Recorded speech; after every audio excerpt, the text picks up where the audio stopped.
सब साधनाओं का, समस्त शास्त्रों का, समस्त ऋषि महात्माओं का एक ही मत है, प्रेम, चाहे वो आत्म प्रेम या भगवत प्रेम। ढाई आखर प्रेम के पढ़े सो पंडित होए। श्रीपाद कह रहे हैं, बहुत अद्भुत विद्वान और महान प्रेमी है, कि मैं ऐसी साधारण भाषा नहीं बोल रहा हूं, प्रेमोन्माद में बोल रहा हूं। अस्माकंतु ज्वलैकोन्मद विमल रस, अत्यंत उज्जवल प्रेम रस जो उन्माद प्रकट करने वाला है, उसमें स्थित होकर बोल रहा हूं कि तुम शास्त्र समुदाय जिन साधनों की व्यवस्था करते हैं, प्रणाम करो, समय नहीं है।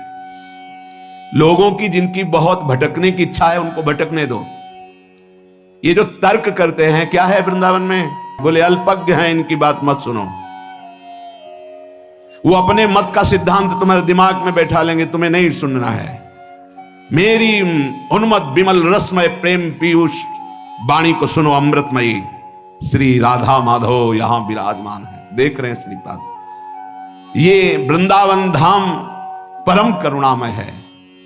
इसी जन्म में मंगल हो जाएगा, इसी जन्म में भगवत प्राप्ति हो जाएगी। आश्रय ले लो वृंदावन का, और राधा राधा राधा रसमयी श्री स्वामिनी जी के चरणों की आश्रय वृत्ति रस में डुबो ही देगी, मान लो। कल बहुत अच्छा लगा, एक संत भगवान पधारे, गौड़ेश्वर संप्रदाय के 108 मंदिर का निर्माण का सब बहुत बड़ा उनका, और उसके वो अधिकारी हैं, तो ऐसा। तो उनका सबसे सार बात जो मुझे रुलाती है, प्रेम विह्वल कर देती है, वो है आपके द्वारा जो राधा नाम दिया गया है। मैं ऐसे प्रभावित होने वाला नहीं हूं, पर जब हमने देखा कि मेरे श्री कृष्ण राधा राधा रट रहे हैं और बाबा वही कह रहे हैं, बिक गया, बस बिक गया राधा एकदम। ये बात इस बात से लगी कि इस बात से कि श्री कृष्ण जब कृपा करते हैं तभी राधा नाम में प्रीति होती है। लाल रंगीलो गाइए, हमारा सिद्धांत है रसवाणी का, लाल रंगीलो गाइए ताते प्रीति रंगीली पाइए। सब शास्त्रों का सार, आगम निगम पुराण अगोचर सहज माधुरी रूप निधि, बड़े वो कृपा पात्र हैं महापुरुष, जिनको हम महापुरुष कहते हैं, जिनको राधा नाम में अनन्य आसक्ति हो गई है। श्री कृष्ण तो पीछे पीछे डोलेंगे, आप कहोगे ऐसा कैसे? राधा राधा जपो, आपको खुद अनुभव में आने लगे, खुद अनुभव में आने लगे। ये इस समय वो अमृत आप पी रहे हैं जो राधा राधा बोल रहे हैं, जो वृंदावन की भूमि के सिवा अन्यत्र ये कहीं नहीं प्रकट होता है। ध्यान रखना, कोई कहीं भी प्राप्त करे तो वृंदावन का ही कोई रजकण का सेवी, वहीं से राधा राधा मिलेगा, अन्यत्र नहीं। अन्यत्र है तो यहीं से है, यहां की वायु में राधा राधा, यहां के पत्ते पत्ते में राधा राधा है। और श्री जी की सेवा के लिए भी 42 लीला में आप सुन रहे थे कि हे प्रियाजू मेरी एक विनय सुन लो, हा हा हा हा खाऊं, अर्थात यदि आप विनय मानोगी तो ही मुझे वो प्राप्त हो सकता है, ना कर दोगी तो मेरी जो मनोवांछा है वो अधूरी रह जाएगी, मेरे में सामर्थ्य नहीं। क्या आप अपने सेवा में मुझे रख लो, आज मुझे सेवा प्रदान करो। ये बाहर कहीं आप पढ़ेंगे, बाहर कहीं सुनेंगे? ये महल है प्रियाजू का, और यहां जो महल की टहल में है वो सब देख रहे हैं। यहां श्रीपाद को जो रस मिला, बड़े मर्मज्ञ महापुरुष हैं, ज्ञान समुद्र काशी में वास करने वाले अद्भुत विद्वान, अद्भुत वेदांती, जब इनको ये रस मिला वृंदावन का, तब ये कह रहे हैं कि मेरी बात मान लो, यत्तद वलगंतु शास्त्रण्यो जनतया आग्रह्यताम यत्तदेव। शास्त्र में बहुत से साधन मार्ग वर्णन किए गए हैं, नमस्कार, जो उनको करना चाहते हैं, बहुत समय व्यतीत करना चाहते, करने दो। स्वम स्वम यत्तन मत्तम स्थापयतु, अपने अपने सब मत तुम्हारी बुद्धि में बैठाने की कोशिश करेंगे, लेकिन लघुमति तर्क मात्र प्रवीण, वो छोटी बुद्धि तर्क के द्वारा वो आपको सिद्ध करेंगे कि वृंदावन ही सब कुछ नहीं है। बात बहुत ये सूक्ष्म विषय है। अस्माकंतु ज्वलैकोन्मद विमल रस प्रेम पीयूष, मैं ऐसे नहीं बोल रहा हूं, वेदातीत स्थिति में बैठ के बोल रहा हूं। वेदातीत स्थिति अवच्छिन्न अनुरागम लभते, उस प्रेम पीयूष से बात कर रहा हूं, उन्मत्त होकर के कि सब तज, वृंदावन का आश्रय लेकर राधा राधा रट, देख तुझे क्या प्राप्त होता है। अब पैसा तो लगा नहीं, इसलिए इसमें कीमत समझ में नहीं आएगी। बहुत सूक्ष्म विषय है।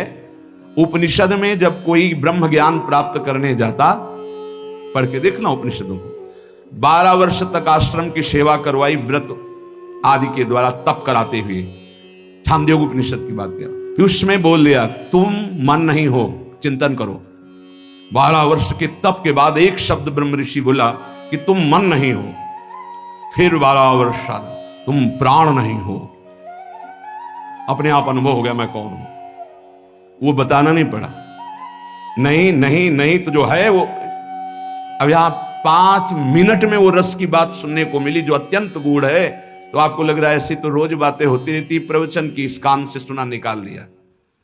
बहुत कठिन करके मिले, बहुत कष्ट से मिले तो उसका मात होता है। प्राणी की ऐसी कुछ सोच है, सहज में तो उसको विश्वास नहीं होता कि ऐसा कैसे हो जाएगा, ऐसा कैसे हो सकता है। कीमत लगा के मिले, कष्ट सह के मिले, तब उसको लगता है पता है ऐसे थोड़ी बात सुनने को मिलती है, इतने लाख देना पड़ा, इतने दिन, तब अरे बोले सालों नंबर लगाने के बाद तब तो उसको लगता है कीमती है। और सहज में ऐसे गली चलते मिल जाए अमूल्य बात तो उसको समझ में नहीं आती। श्रीपाद कह रहे हैं मैं प्रेम में उन्मत्त होकर बोल रहा हूं कि आपको भी प्रेम में उन्मत्त कर देगा।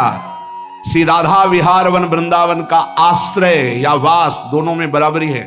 यदि ठीक से आश्रय हो गया तो वास का ही फल मिलता है। और राधा राधा राधा, अब ये छोड़कर कहीं भी अन्य आश्रय मत लो। ना समय है, ना इतना ज्ञान है, ना इतनी सामर्थ्य है। राधा राधा पुकारो, अलवेली सरकार करुणामयी स्वामिनी, जिनके अधीन पर ब्रह्म परमात्मा तत्व है। चाहे मोक्ष चाहना, चाहे परम पद प्रेम जो चाहना, सब पूर्ण हो जाएगा। पूज्यपाद श्री उड़िया बाबा जी महाराज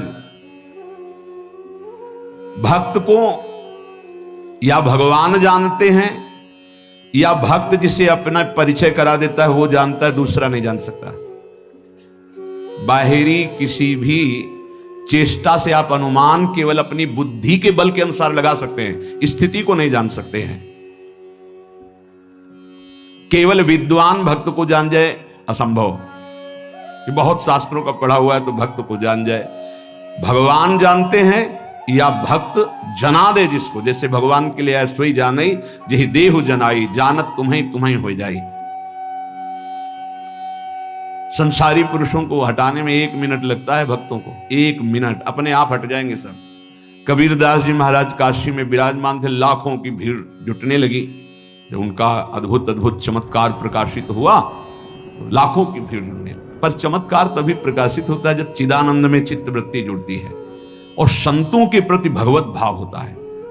अपने कर कमल से कबीरदास जी बुन करके जो वस्त्र वो बाजार में बेचते, मूल से पुनः खरीदते और जो मुनाफा होता उससे संत सेवा करते थे। एक दिन पूरा थान लेकर के गए तो एक संत भगवान की मंडली थी, तो संत भगवान जो मुखिया थे आए और कहा ये पूरा वस्त्र दे दो, सबके लिए लंगोटी और अचला का काम करेगा। दे दिया। अब जब मूल ही नहीं मिला तो मुनाफा की क्या बात, तो घर में ना तो सेवा के लिए कुछ, तो जाके एकांत बैठ गए। अब क्या करें, घर जाते जब मूल मिलता तो उससे धागा खरीदते, जो मुनाफा मिलता उससे संत सेवा घर का कार्य चलता। एकांत बैठ गए और भगवान नाम जपने लगे। भगवान ने देखा कि कई संत समय से आ गए। जहां बहुत श्रद्धा से सेवा होती है वहां संत भगवानों की कृपा होती रहती है। भगवान तत्काल गाड़ियों में ये आटा, चीनी, घी, ये कई गाड़ी सब सामग्री भर करके पहुंचे। कबीरदास जी की माता जी थी, उनसे कहा कि आज वो आ नहीं पाएंगे, किसी कार्य में हैं, ये सब सामग्री भेजी, आज बड़ा मुनाफा हुआ है। बहुत बड़े धनी को उन्होंने वस्त्र बेचा है, जबकि एक मूल भी नहीं मिला था, कुछ संत को दे दिया था। तो संत के स्वामी कौन है? हरि। तो बहुत बड़े धनी से सौदा हो गया ना वो। और कहा जब तक वो आए ना तब तक यहाँ के काशी के जितने भी विद्वान ब्राह्मण संत महात्मा सबके यहाँ सीधा भेज। तो एक कोतवाल होते हैं सूचना देने वाले संतों में, पूरी काशी में कि कबीरदास जी घी, चीनी, ये और 2-2 मोहरे स्वर्ण की भेंट में। जहां कबीरदास जी एक झाड़ी में छुपे भजन कर रहे थे, वहां से कई लोग निकले, बोले धन्य है कबीर जी को। कितना सामग्री उत्साह पूर्वक बांट रहे थे। अरे भाई बोले हम तो सोचा था सामग्री मिलेगी, लेकिन 2-2 स्वर्ण मोहरे मिली। कबीरदास जी ने कहा हम तो यहाँ छुपे बैठे, कुछ था ही नहीं, ये कैसे। जब वहां पहुंचे तो वहां लाइन में सब बट रहा था। माँ बड़ी प्रसन्न थी, बच्चा आज तुमने सौदा किस धरी से किया, बहुत माला माल कर। वो मुस्कुराए और चुप। बड़ा यश फैल रहा था। कबीरदास जी ने विचार किया कि तो वो ठीक नहीं है, ज्यादा यश कीर्ति भीड़ तो फिर भजन में बड़ा विघ्न पड़ेगा। एक चाल चलते हैं जिससे साफ भाग जाएंगे। काशी में परम भाग्यवती वैश्या भी रहती थी, जो काशी में रह रही, जनकपुरी में थी जैसे पिंगला वैश्या। उनके पास जो ही गए तो खड़ी हो गई दंडवत करके, महाराज आपका दर्शन तो यहां उचित नहीं है, कोई देख भी लेगा तो अश्रद्धा कर लेगा, हम लोग ऐसी नीच मानी जाती है समाज में आप। तो उनका नहीं नहीं, हम तो आए हैं आपके सानिध्य की याचना करने। कुछ समझ में नहीं आया कि इतने बड़े महापुरुष वैश्या के सानिध्य की। बोले अगर आप एक सहयोग कर दे हमारा तो। बोले हाँ। बहुत विघ्न पड़ने लगा, भजन में बड़ी भीड़ इकट्ठा होती है, तुम केवल थोड़ा सहयोग कर दो कि काशी की 2-4 गलियों में प्रधान हमारे गले में हाथ डालकर बस चल दो, और सब हम संभाल लेंगे, सब खत्म हो जाएगा। अब महाराज कोई पूछेगा नहीं। बोले इसीलिए कोई हमें पूछे ना, हम इसीलिए। तो महाराज हम तो निर्लज ही है, जहां चाहो चाहे, और आपके साथ हमें और कोई। गंगा जल भरा, थोड़ा उसमें रंग मिलाया, बीच बीच में गंगा जल का घूंट। और राजा तक काशी नरेश ने जब सूचना सुनी, शिष्य थे वो, ऐसा कैसे कर सकते हैं गुरुदेव, ऐसा कैसे कर सकते हैं, लाखों की श्रद्धा का नाश हो गया, ऐसा कैसे कर सकते हैं। कोई दंडवत प्रणाम। कुछ जो भागवत जन थे वो कहते कि भाई कुछ भी हो है इनकी लीला, हमारी दृष्टि में तो जैसे कल थे वैसे ही आज है, पर प्रायः बहुतायत में अरे अब राजा को अश्रद्धा हो गई। नहीं ऐसा नहीं हो सकता, ऐसा नहीं कर सकते। बड़ा मतलब मन खिन्न था।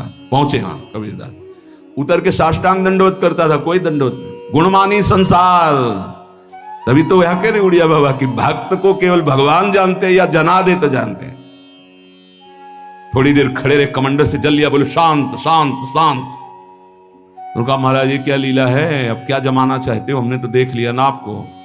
बोले तुमने देखा ही नहीं, इस समय सेवा जगन्नाथ जी की सेवा में थे, उनके वस्त्र में आग लग गई तो उसी को बुझा रहा था।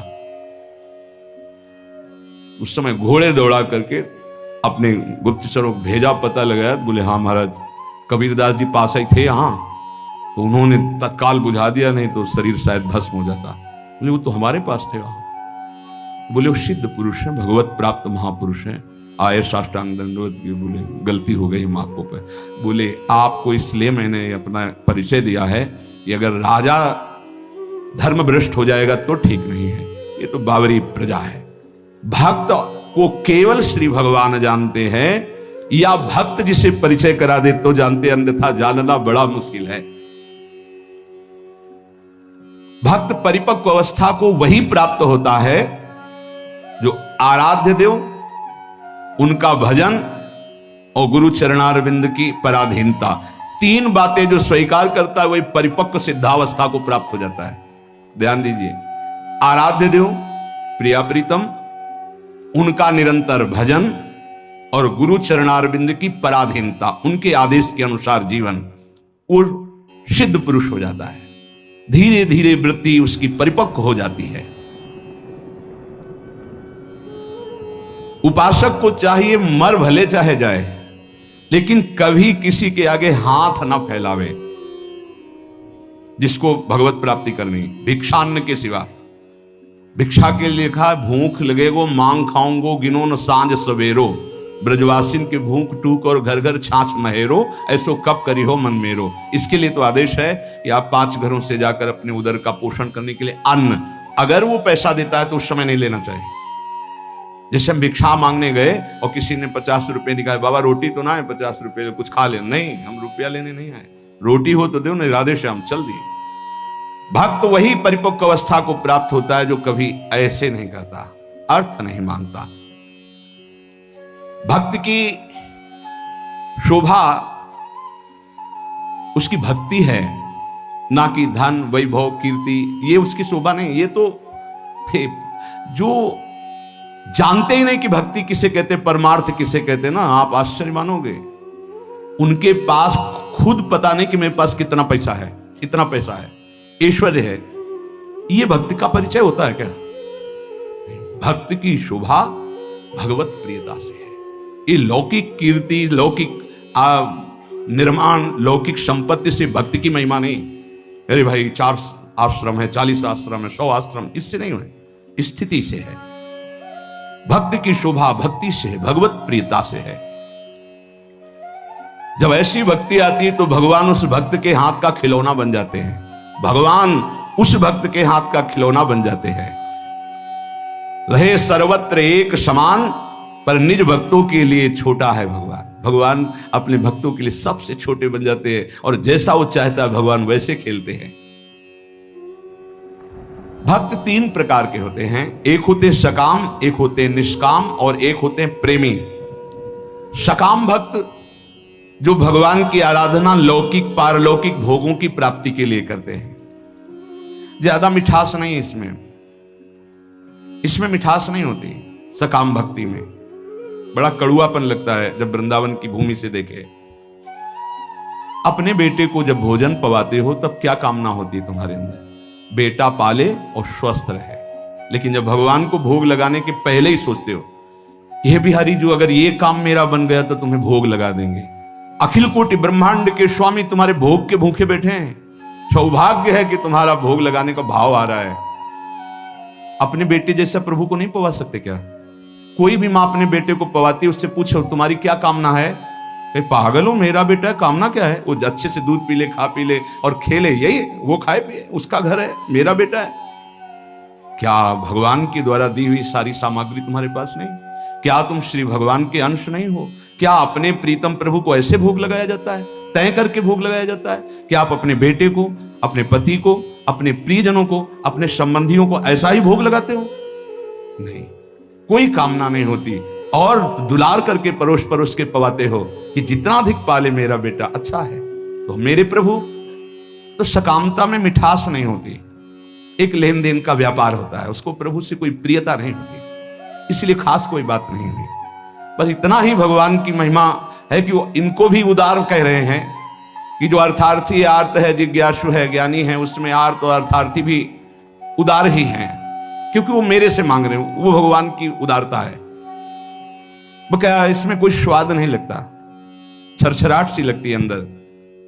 आपको फूल बंगला बनवा देंगे, आप हमारा ये काम कर दो। अरे जिनके एक संकल्प से अनंत ब्रह्मांडों की सुगंध और पुष्प वाटिकाएं ऐसे देववन हैं कि आप लुभायमान हो जाएं, बेहोश हो जाएं, ऐसी सौरभ है वहां। कल्पतरु, मंदार, पारिजात आदि विविध वृक्षों से परिपूर्ण देववन, ऐसी ऐसी दिव्य वाटिकाएं। कैलाश की शोभा पढ़ो, बैकुंठ की भगवान का कितना बड़ा वैभव है। उनको तुम 2-4 लाख के बाहरी फूल मंगा के बिना सुगंध वाले नीले पीले रंग दिखाई देते, सौरभ थोड़ी। भगवान उससे प्रसन्न नहीं होते। सही मानो, आज तक जो शास्त्रों में स्वाध्याय हुआ और संतों की कृपा से, भगवान सिर्फ अपनेपन से प्रसन्न होते हैं, अपनापन। और वो अपनापन सकामी पुरुष दे नहीं सकते, बीच में पर्दा रहता है। भगवान और हम और भगवान आप हमारा ये काम कर दो, हम आपके लिए मंदिर बनवा देंगे। हाँ, ऊसर में बैठे हैं तो मंदिर नहीं बनवाओगे तो अभी, अरे भाई अनंत ब्रह्मांडों का सृजन केवल एक पलक झपकने में हो गया जिनके, ब्रकुटी विलास सृष्टि लय हुई। कैसा अपने बेटे के लिए घर कैसे बनवाते हो? इसमें बहू बेटा रहेगा, इसमें हम रहेंगे, इसमें बड़ा रहेगा, इसमें छोटा रहेगा। मंदिर भी हम ऐसे बनवाते हैं, भोग भी हम अपने बेटे जैसा लगाते हैं। अपनापन नहीं तो भगवान ना भोग पाते हैं ना मंदिर में बैठते हैं, ध्यान रखना। अपनापन सारा खेल भाव का है। लाला बाबू के जब श्याम सुंदर चंद्रमा ठाकुर जी विराजमान हुए तो मंत्रों के द्वारा प्राण प्रतिष्ठा हुई। लाला बाबू नजदीक गए और भाव में भरकर जे प्रभु को हृदय से लगाया। बोले, आ गए प्रभु। बोले, प्रमाण दीजिए। माखन जो भोग लगाने के लिए लाया गया था ऐसे माथे पे रख दिया। जब तक शरीर में गर्मी नहीं होगी तो माखन कैसे, पूरा माखन पिघल करके बह गया। बोले, प्रभु आ चुके। भाव, प्रभु कहां थे? भाव। जहां भाव किया, भाव मेरे प्राणनाथ, मेरे जीवन धन। सकाम भाव में बहुत कड़वाहट है। वृंदावन की भूमि से देखने पर बहुत कड़वाहट है, वो कोई खास बात नहीं है। अरे भगवान के आंसू निकल आए महाराज। जब करदम जी ने 10,000 वर्ष तपस्या की और श्री भगवान प्रकट हुए, भगवान ने कहा मैं तुम्हारी तपस्या से बहुत प्रभावित हूं, वरम ब्रूहि, वरदान मांगो। तो उनका पत्नी चाहिए, तो आंसू निकल पड़े कि मेरी प्राप्ति, मेरे दर्शन का फल है।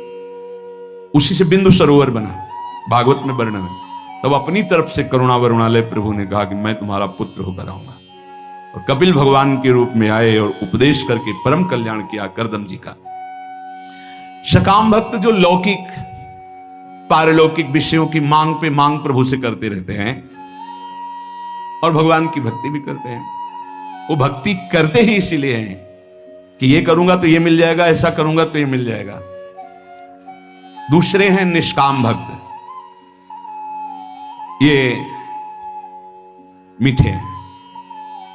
निष्काम भक्त इसमें मिठास है, क्योंकि ये केवल दो के लिए ही साधना करते हैं, या तो ज्ञान प्राप्त होकर मोक्ष की प्राप्ति हो जाए या भगवत प्राप्ति हो जाए, दो ही होते हैं। निष्काम में ये निष्कामता की मांग दो प्रकार की, इसमें भी मांग है मैं मुक्त हो जाऊं या भगवान को प्राप्त हो जाऊं, सारिष्ट सामीप्य सारूप्य आदि मोक्ष। लेकिन तीसरे जो भक्त हैं ये मीठे ही नहीं हैं, ये रस भरे हैं, जिनको प्रेम लक्षणा भक्ति कहते हैं। ये सारिष्ट सामीप्य सायुज्य एकत्व आदि कैवल्य पदादि भी दीयमानम न ग्रहणन्ति बिना मत सेवनम जनाः, ये सब मोक्ष पदवी देने पर भी स्वीकार नहीं करते, आपके सिवा मुझे नहीं चाहिए। इनका जो स्वरूप है सदा सर्वदा प्रेमोन्मत्त रहते हैं। सकाम भक्त मिठास नहीं, निष्काम भक्त मिठास युक्त, क्योंकि मोक्ष पदवी अखंडानंद, भगवत प्राप्ति परमानंद। लेकिन इनसे भी बढ़कर के जो दीयमानम न ग्रहणन्ति बिना मत सेवनम जना, वो प्रेमी भक्त, वो रसोन्मत्त रहते हैं।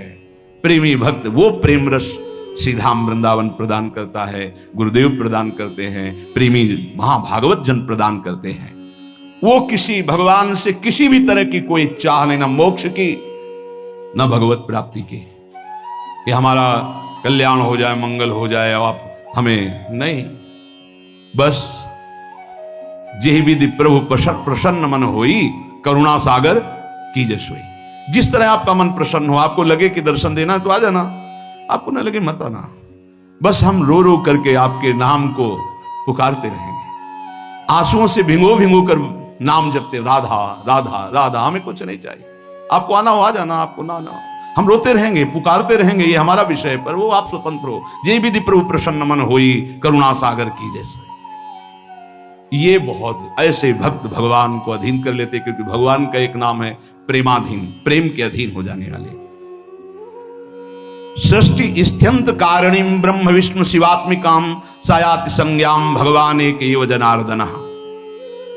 हमारे प्रभु ही जब सृष्टि रचना का समय आता है तो ब्रह्मा रूप धारण कर लेते हैं, पालन करने के लिए विष्णु रूप धारण कर लेते हैं, और विनाश लय करने के लिए रुद्र रूप शिव रूप धारण कर लेते हैं। इसलिए हमारे प्रभु महान जगन नियंता हैं। ऐसा भाव उपासक के जब हृदय में आ जाता है तो किसी अन्य का आश्रय नहीं लेता, अन्य का आश्रय नहीं लेता। सही बात मानो, माया का बड़ा प्रभाव है। आप सोचो इस जगत में कितने धनी होंगे, जितना त्रिभुवन में आप धन देख रहे हैं, ये कुबेर जी के एक खजाने के कोने में रखा है। अपार धन वैभव के स्वामी, रिद्धियां सिद्धियां नौ निधियां कुबेर, और जितना कुबेर के खजाने में लक्ष्मी जी के चरण के एक चिन्ह में है, ऐसी महालक्ष्मी स्वयं भगवान के चरण चापती रहती हैं। ऐसे भगवान के सेवक के सामने कुछ समझ में आएगा उसको? सुरपति नरपति लोकपति जिनके भाव है घास। क्यों? क्योंकि ऐसे प्रभु के सेवक हैं। यहां जो वर्णन किया जा रहा है कि उन्हीं से ब्रह्मा, उन्हीं से विष्णु, उन्हीं से रुद्र, वो हमारे स्वामी हैं। अब हम किसका आश्रय लें, किसके आगे हाथ पसारें, किसकी तरफ देखें? समझो, जो संसार में जो कुछ भी है, इसकी प्राप्ति के लिए जो भगवान का भजन करते हैं, वो बहुत अनजान में है। जैसे हीरे के बदले कांच लेना चाहते हैं, ऐसे भुलावे में है। मणिगण पुंज ब्रजपति छाणत हित हरिवंश कर गई कंचु। नाम जप कर रहे हैं और चाहते हैं संसार की वस्तुएं, तो मानो महान कीमती मणि के बदले में कांच खरीद रहे हैं। जो अपनी कीर्ति, अपनी प्रतिष्ठा, भगवदी आनंद को छोड़कर लौकिक आनंद की चाह के लिए भजन करते हैं, वो भी बड़े भुलावे में हैं। सच्चा उपासक सर्वत्र भगवान को देखते हुए, सब में भगवान को देखते हुए, कोई चाह न रखते हुए निरंतर भगवान की प्रसन्नता के लिए भजन करते हैं। इससे मेरी प्रिया जो प्रसन्न हो जाए। जब हमारा भजन का मतलब क्या है? पुकारना, राधे श्याम, राधा वल्लभ, राधा राधा राधा। हम पुकार रहे हैं अपने स्वामी का, स्मरण कर रहे हैं। कहीं भी महत्व ना हो जाए, कहीं ना महत्व हो। बहुत विचित्र माया है ये, हम बार बार प्रार्थना कर रहे हैं। इस बात को आप कृपा करके समझने की चेष्टा करें। प्रभु के समान सिर्फ प्रभु हैं, दूसरा कोई नहीं। इतना बात समझो, प्रभु के स्थान पर कोई ना आ जाए।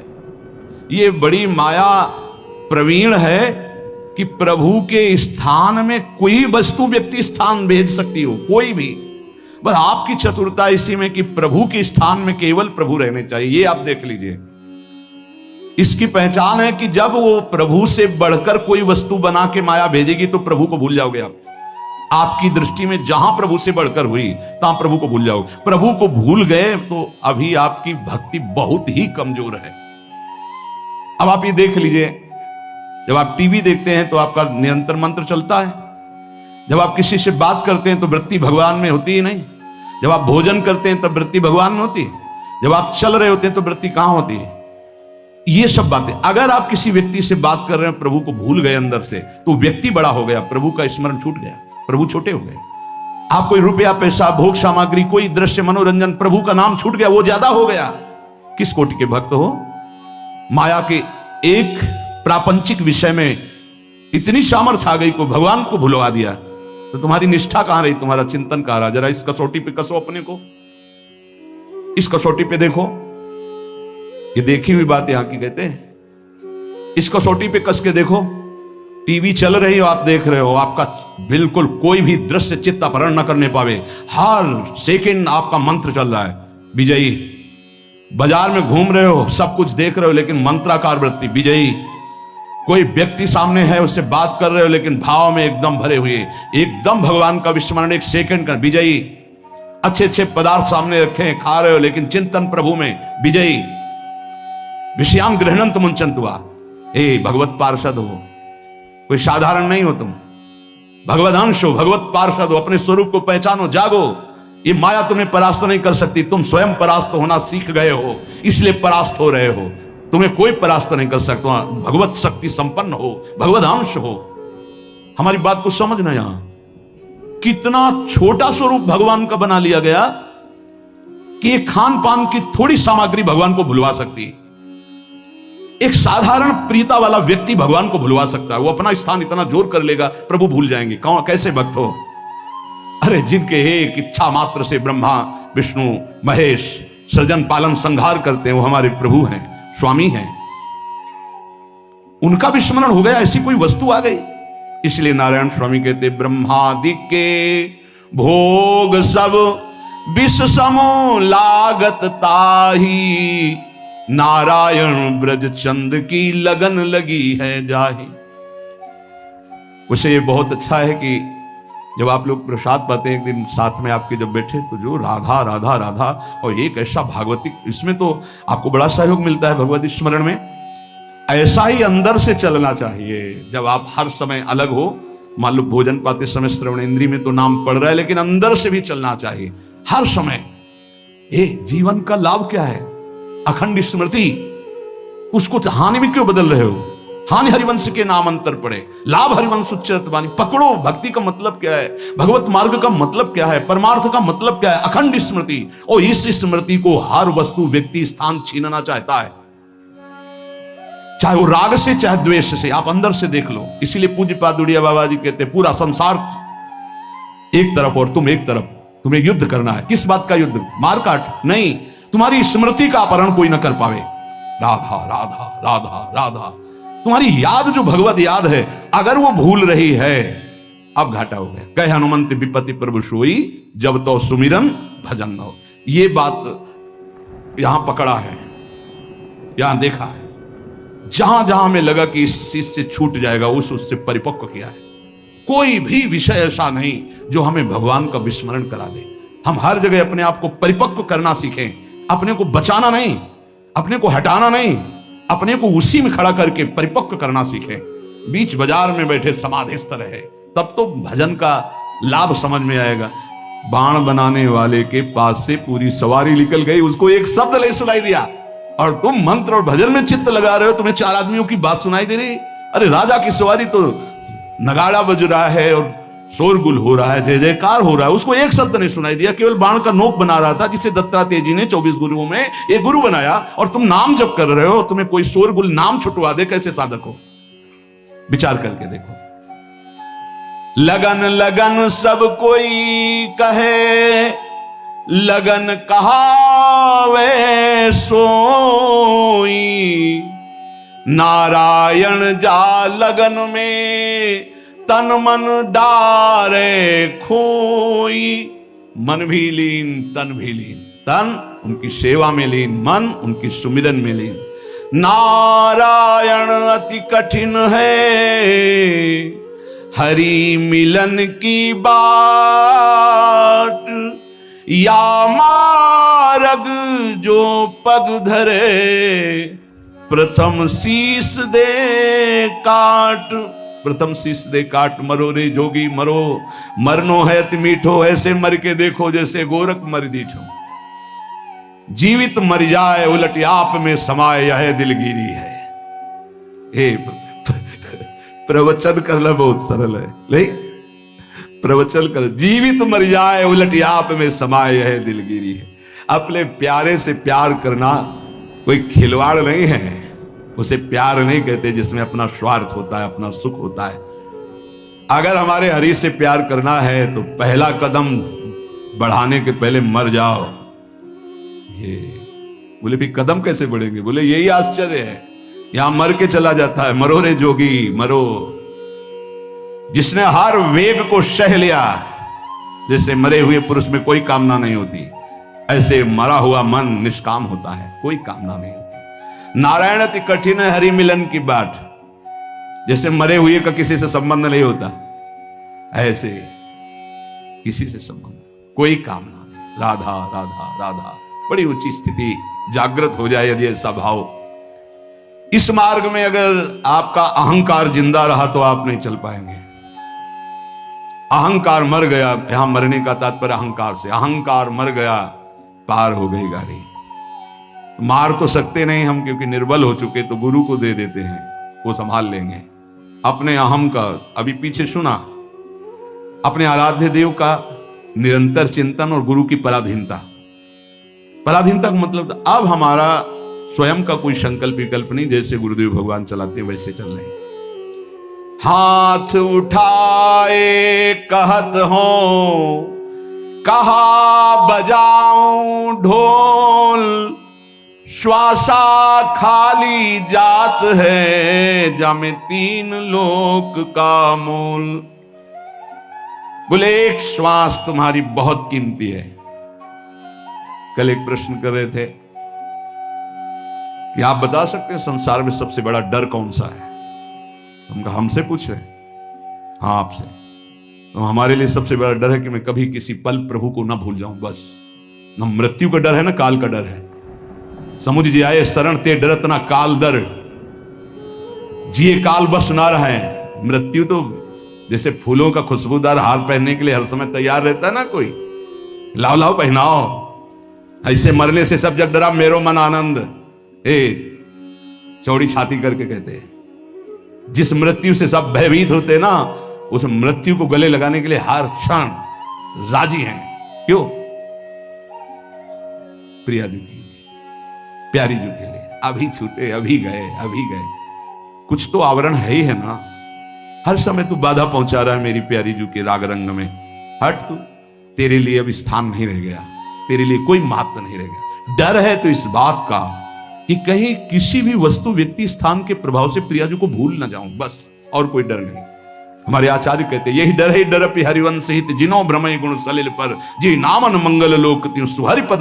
कोई श्वास प्रियाजू से बिलक चली गई, इस बात का डर। बस हाथ उठाए कहा तो कहां बजाऊं ढोल, ढोल बजा के कहूं, अरे दोनों हाथ उठा के कहता हूं कि तेरी एक श्वास में त्रिभुवन का मूल्य छुपा हुआ है। त्रिभुवन पति भगवान के सिवाय श्वास का और कोई मूल्य नहीं। तो कल उनसे कहा कितनी आयु के? 50-55 के। 55 वर्ष तक आज तक जो कमाया 5 श्वासें नहीं खरीद सकते उससे। आखिरी श्वास और कह दो 55 वर्ष की कमाई दी, एक बार ऐसे कर लेने दो तो नहीं होने दो। आखिरी श्वास खत्म। उस श्वासों को जो तुमने संसारिक संपत्ति एकत्रित करने में कमाई पूरी की पूरी लगा दो तो एक श्वास नहीं खरीद सकते। ऐसी कितनी श्वासें तुमने बर्बाद कर दी व्यर्थ में। तो कह रहे हैं ये श्वास बहुत कीमती है। नारायण स्वामी कह रहे हैं हर समय राधा राधा राधा, तो श्वास सार्थक। कपट गांठ मन में नहीं, सब सो सरल स्वभाव, नारायणता भगत की लगी किनारे नाव। किसी से कोई कपट नहीं, कोई द्वेष भाव नहीं, सबके चरणों में प्रणाम, सरल स्वभाव। और राधा राधा राधा बोले संसार समुद्र से उसकी नैया किनारे लग गई। अब गंभीर बात, जो महाभागवत हैं ये ऊंचाई की बात कह रहे हैं, वो अपने स्वरूप में स्थित रहते हैं। जो साधारण भक्त हैं वो रूप में स्थित रहते हैं अपने शरीर। जो महाभागवत जन है उस स्वरूप में रहते हैं। स्वरूप जैसे किसी का दास स्वरूप, किसी का सखा स्वरूप, किसी का गोपी स्वरूप, किसी का सहचरी स्वरूप, कोई अपने ब्रह्म स्वरूप में स्थित रहते हैं। हर समय दिन में कितनी बार आपको याद आता है कि आप श्री जी की सहचरी हो? सच्चाई से देखो, बस वही स्त्री शरीर का चिंतन, पुरुष शरीर का चिंतन, अपने इसी को पुरुष मानना, स्त्री मानना, ये देखो सत्संग है। शुरुआत कई बार हमने कहा इसी बात से करो ना। ये तो ऊपरी पोशाक है, स्त्री पुरुष की ये पोशाक है। इसीलिए कहा गया बनिता पुरुष भाव मिट जाए, सेवै ललितादि के भाई। आप ना स्त्री न पुरुष हैं। इस जन्म में ऐसे कर्म, ऐसी भगवत कृपा हुई कि स्त्री बन गए, पुरुष शरीर मिल गया। अगला जन्म हो सकता है कि कीट पतंगा न जाने कौन सी योनि का मिले, तो आपकी पोशाक बदल सकती, पहनने वाला वही रहता है। यहां पहनने वाले की बात हो रही, ना तुम स्त्री हो ना पुरुष हो, तुम श्री जी की नित्य दासी हो। ऐसा चिंतन करो इस उपासना में। कई बार चिंतन करते हैं आपकी मैं श्री जी की दासी हूं, मैं श्री जी की सहचरी हूं, हमारी प्रियाजू प्रिय सखी हैं। कई बार चिंतन करो, ईमानदारी से बताओ, देखो अंदर देखो, सब ईमानदारी से। दिन भर विचरण करते रहते हो बाहर, कभी अंदर बैठे गुफा में श्रृंगार कर रहे हैं श्री जी का, अंदर से सोच रहे हैं श्री जी की सखी। सोच रहे हैं इसलिए कह रहे हैं कि अभी आपका स्वरूप जागृत नहीं हुआ। जब स्वरूप जागृत होता है तो जैसे आपको सोचना नहीं पड़ता मैं पुरुष हूं, ऐसे सोचना नहीं पड़ता मैं सहचरी हूं, हर समय उसी में स्थित रहता है। महाभागवत वो है जो हर समय अपने स्वरूप में स्थित रहता है। तो चलो स्थित स्वरूप में नहीं, पर स्वरूप का बोध तो होना चाहिए। मैं कौन हूं? मैं स्थूल नहीं हूं, सूक्ष्म नहीं हूं, कारण नहीं हूं, मैं श्री जी की सहचरी हूं। प्रिया जो हमारी प्रिय सखी है। दूसरा, अपने इष्ट के स्वरूप का बोध, मेरे प्रिया प्रीतम, मेरे श्यामा श्याम, इसके सिवा अन्य कहीं कोई आश्रय, अन्य कोई सपोर्ट, अन्य कोई बल, कोई आशा बिल्कुल नहीं। ये महाभागवतों के लक्षण है, साधारण भक्त की बात नहीं कह रहे। पहला है अपने स्वरूप का बोध, मैं प्रियाजू की प्रिय सखी। दूसरा है अपने आराध्य देव के स्वरूप का बोध, रसोया परमानंद एक ही दुधा सदा, श्री राधा कृष्ण रूपाभ्याम तस्मै तस्मै नमो नमः। एक ही पर ब्रह्म रस तत्व दो रूपों में खेल रहा है, प्रिया और प्रीतम के रूप में। हमारे आराध्य देव प्रिया प्रीतम, इसके सिवा कहीं कोई हमारा आश्रय नहीं, बल नहीं, आशा नहीं, और सही पूछो तो श्रद्धा नहीं। सही पूछो तो श्रद्धा नहीं। अंदर की बात क्यों जानते नहीं हो? सर्वत्र व्याप्त आराध्य देव है, इनको जानते हो, मानते भी हैं, पर वो अंदर की जो बात है, जैसे परिक्रमा मार्ग में बैठे सब जा रहे हैं तो सब पे श्रद्धा है क्या? लेकिन पहचान के बोले राधे राधे, वही ना, इसे कहते हैं अपनापन। बस ये मान लो पूरा संसार हमारे लिए कैसा, परिक्रमा मार्ग में बैठे खूब भीड़ जा रही है, भगत है दर्शन, लेकिन उसमें कोई जब अपना प्रियजन का राधे श्याम, ऐसे पूरे त्रिभुवन में भक्त, भगवान, जगत, जड़, चैतन्य सब में वही दृष्टि है जैसे परिक्रमा मार्ग में सब पे दृष्टि। धन्य है प्रभु इतने रूपों में आप। लेकिन प्रिया प्रीतम ये पहचान, बस और कहीं पहचान नहीं। ये है अपने इष्ट के स्वरूप का बोध। तीसरा, जो स्वरूप बोध और इष्ट बोध के साधन मिले हैं गुरुदेव से, उसमें परम आसक्ति।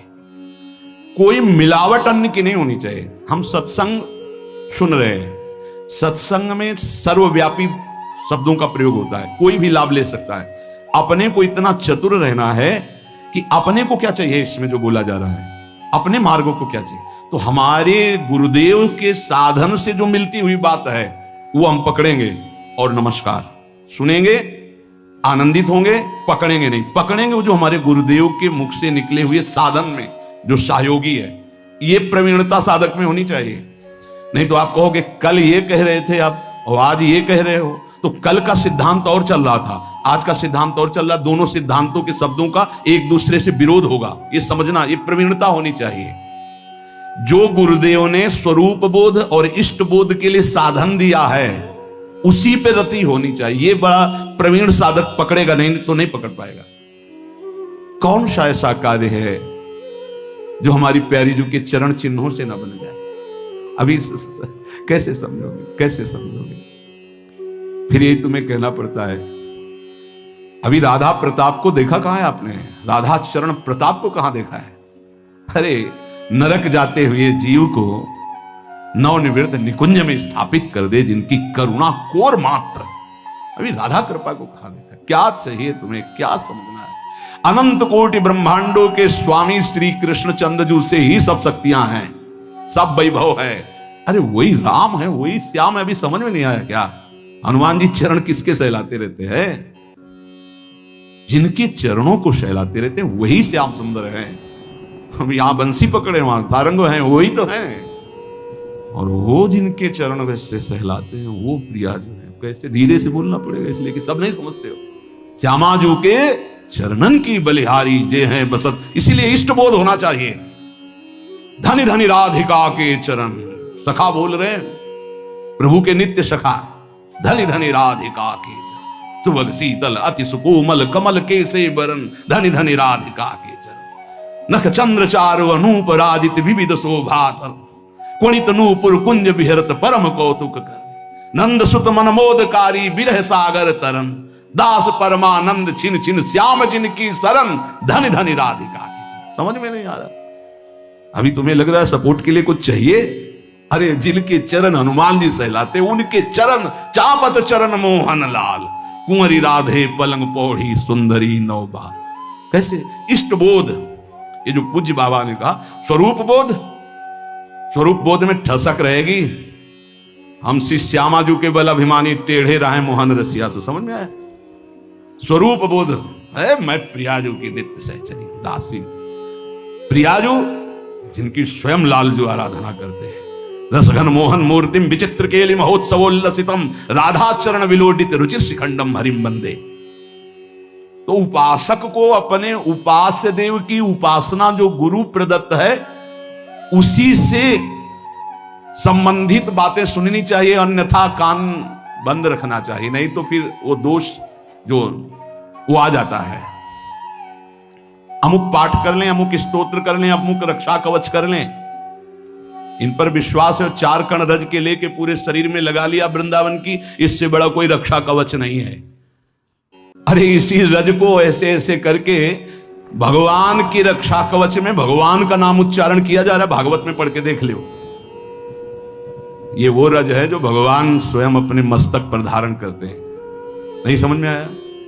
अनुब्रजाम में हम नित्यम कुए अत्यंग रेणु भी, और कुछ न समझ में आवे तो कह रहे भक्त चरण रज लेने के लिए पीछे पीछे डोलता हूं। तो ये तो महाभागवतों की प्रेममयी आंसुओं से भींगी हुई भूमि है, और स्वयं प्रिया चरण रज जान के लुठत रसिक सिरमौर। इसलिए अपने भजन रस सिद्धांत को समझे, और जब गुरु प्रदत्त ही होना चाहिए। ये महाभागवतों की बात कर रहे हैं। ऐसा नहीं कि कहीं पढ़ लिया आपने कि ये इतने महीने जपने में ये सिद्धि आ जाएगी, भूल मत करना। गुरु प्रदत्त नाम और मंत्र के सिवा कहीं भी हमारी रुचि नहीं रह जानी चाहिए। कि थोड़ा 5 माला ये कर लेते हैं कि उससे सपोर्ट हो जाएगा और इससे ये हो जाएगा, और फिर अपना गुरु मंत्र जप लेते हैं। ऐसे आते हैं प्रश्न। वो बाहर के होंगे अपने रसना कटो जो अन्न रटो। गुणानुवाद अपने आराध्य देव का, श्रवण फूटो जो अन्न सुनो। ये महाभागवतों की रस की बात है। भक्ति के विघ्न को बर्दाश्त ना करना, ये भक्त का स्वभाव होना चाहिए। हम लोग बहुत ढीले हैं, भक्ति के विघ्न को हम विघ्न ही नहीं मानते। कितनी देर से भजन छूटा है तुम्हारा? कितनी देर से तुम प्रभु से विमुख हो उस वस्तु व्यक्ति स्थान के प्रलोभन में? बड़ा विचित्र है। बहुत सावधान, बहुत सावधान। माया की चकाचौंध भुलवा देती है, हरि को चकाचौंध भुलवा देती है। संसार का आकर्षण इतना बड़ा है, यही तो बड़ा विचित्र। और भूले तो भूले तुम जिन भूलो मालाधारी, स्वामी हरदास जी कहते। अरे और तो भूले ही है, तुम क्यों भूलते हो? तुमने तो उनका माला पहन लिया, कंठी पहन ली। उनसे बड़ा कोई है? उनसे बड़ा कोई है? अपने स्वामी से बड़ा कोई नहीं। चर्चा किसकी हम करेंगे? गुणानुवाद किसका करेंगे? अपने प्रभु का। बता रहे हैं विश्व ब्रह्मांड में जितना धन है कुबेर के कोने में है, कुबेर के पास जितना खजाना है लक्ष्मी जी के एक चरण चिन्ह के कोने में है। वो लक्ष्मी जी जिनके चरण सहलाती रहती हैं वो हरि हैं, वो हरि जिनके चरणों में महावर रखते हैं हमारी प्रिया जो है। इसके आगे बोलो पूर्णता प्रेम की, क्योंकि प्रिया जो कौन है? पूर्ण प्रेम, शांद्रानंद घन प्रेम मूर्ति किशोरी। अब हम चर्चा किसकी करेंगे? नीचे करेंगे किसी की? अरे सुरपति नरपति लोकपति जिनके भाव है घास। समझे में नहीं आ रहा, समझे में नहीं आ रहा। बहुत विचित्र है, बहुत विचित्र, अति विचित्र भगवंत गति। हाथ सामने अनंत ब्रह्मांडों के स्वामी की महिमा और एक तरफ माया की महिमा। स्वामी को धक्का लगा के बाहर, माया को अंदर। ऐसा प्रभाव माया का है, बड़ा विचित्र। जिस समय सोने की थाल और कटोरी सब लगा के लक्ष्मी जी बूढ़ी के रूप में ना भगत से प्रसाद पाया, बोले ये जूठे पात्र हम दोबारा नहीं रखते।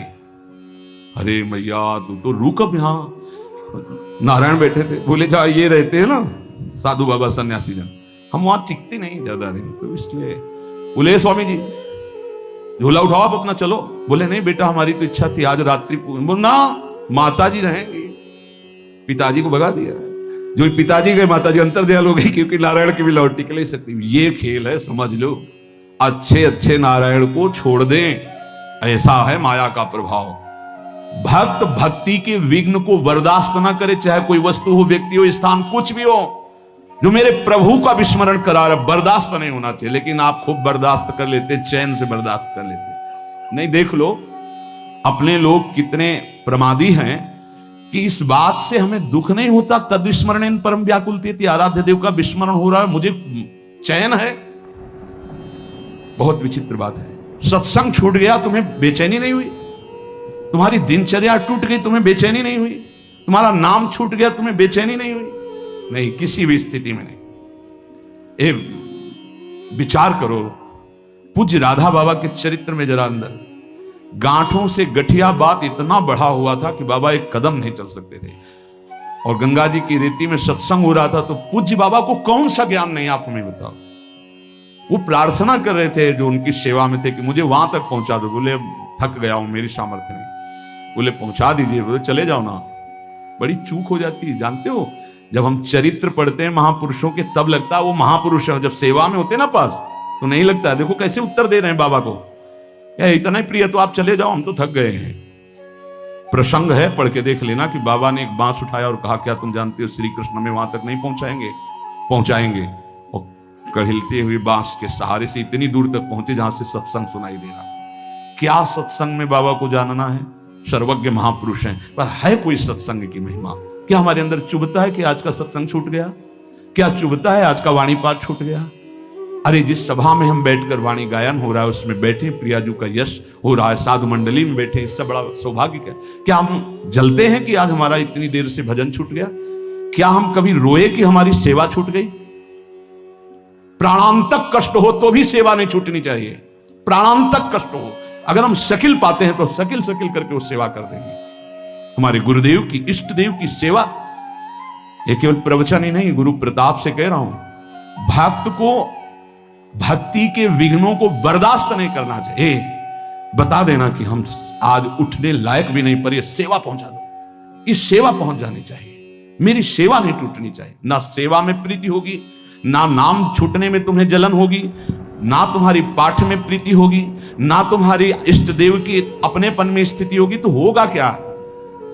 भक्ति के विघ्न को आप क्यों बर्दाश्त कर लेते हैं, ये बात देख लीजिए। हमें लगता है जितना इष्ट और गुरु का दुलार मिलता है तो हम उसको पहचान नहीं पाते। हमें लगता है संसारिक तौर तरीके से लगता है, हमें ये नहीं लगता कि हम पर अपार कृपा है। पांचवा, भक्ति के फल को गुप्त रखना। ये पांचों आज ये बहुत बड़ी महान बातें हुई। अपने स्वरूप का बोध, अपने इष्ट के स्वरूप का बोध, जो गुरु प्रदत्त साधन उस पर निष्ठा, जप और गुणानुवाद अपने आराध्य देव का ही, भक्ति के विघ्नों को बर्दाश्त न करना, और ये भक्ति के फल को गुप्त रखना। जो हमारे इष्ट और गुरुदेव की कृपा से आध्यात्मिक उन्नति हो रही, उसे कभी ना बोले, ध्यान रखना, नहीं वहीं रुक जाएगी, बंद हो जाएगी।